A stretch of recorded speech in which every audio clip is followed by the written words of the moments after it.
لكن انت هناك وسط فلسطينيين واسرائيليين يكاد يكون الناس كلها لغه واحده وطبع واحد وتصرف واحد. احنا مش هننساق ورا حرب همجيه، لا احنا نكون مرتبين، والحرب بتاعتنا تكون حرب منظمه يتفق عليها ويتعد ليها اعداد جيد عشان نعرف نكون مع اهل غزه. احنا يكفينا في غزه ان احنا نقدم لهم المساعدات الطبيه والغذائيه اللي هي بتقدم حاليا، وطبعا يمكن اول دوله بتقدم هذه الحشود لان غزه ملهاش غير المدخل بتاعها الرئيسي مصر. لكن بعض الدول الاجنبيه الحقيقه برضه ما نقدرش ننكر موقفها، زي روسيا زي كوريا زي بعض الدول بتقف معاك. حتى ايران باعلانت، ايران اللي هي بتاعت حزب الله بتعلن ان هي مش هتحارب بالوكاله عن حد، مع انها كانت بتقول الحقوني بس وروني الطريق لاسرائيل، وروني فرصه اضرب بها اسرائيل. طب انا جاتك الفرصه، مستني ايه؟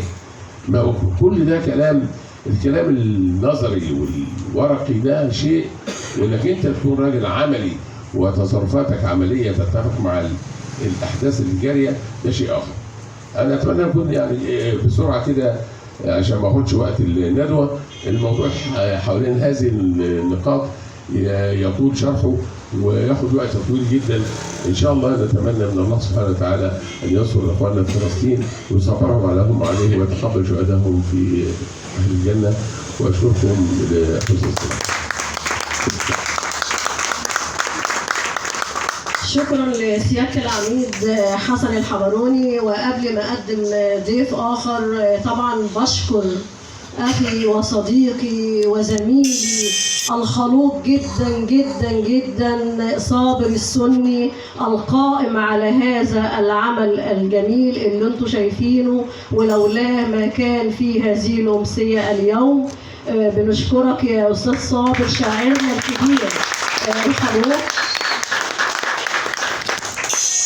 أنا ممكن يكون في بعض الرجال خذلتني اللي كنت عليه، لكن للأسف الشديد إن خير سند امرأة.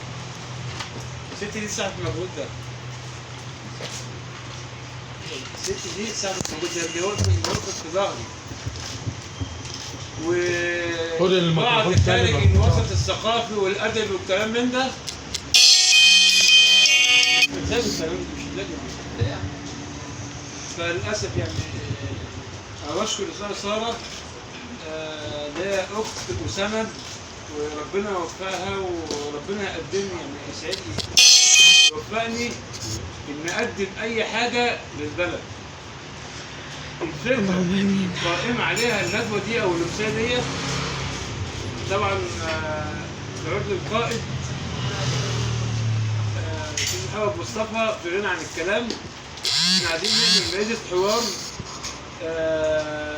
تحت بند الثقافة والأدب، نتكلم من خلال مشاكلنا الاجتماعية الداخلية.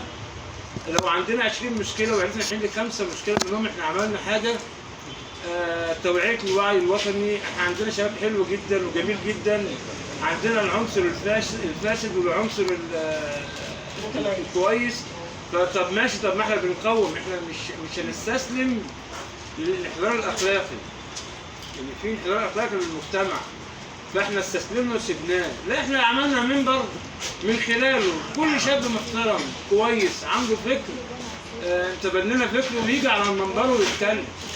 ولا يوجد انسان خالي من العيوب، انما يوجد من هو باقل العيوب.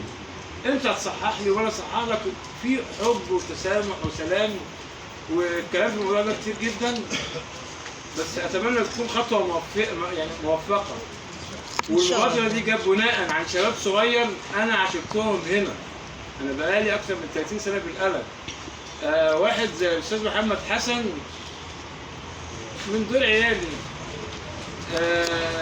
يليه مجموعه بيغير على الاستاذ صابر اللي هم ما يعرفوش، اللي جاي من حته بغير عليه، ما ينفعش سيرته، ما ينفعش اسمه، لا ده زي ابوك، ده زي والدك. استاذ خالد الجوهري برضو واحد انسان نشيط بيسعى